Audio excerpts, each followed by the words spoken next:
Hi, hello mga ka-hooper. This is Rainbow Hooper, ang baklang basketballista. Thank you so much, Lord. It's Friday.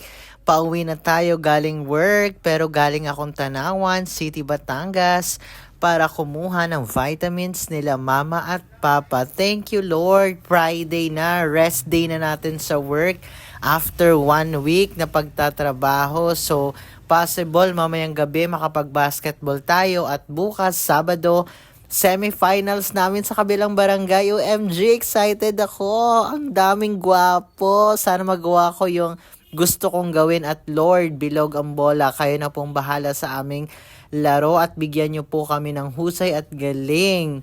So, sana manalo, pero kahit matalo, at least ibibigay ang best. Thank you so much, Lord.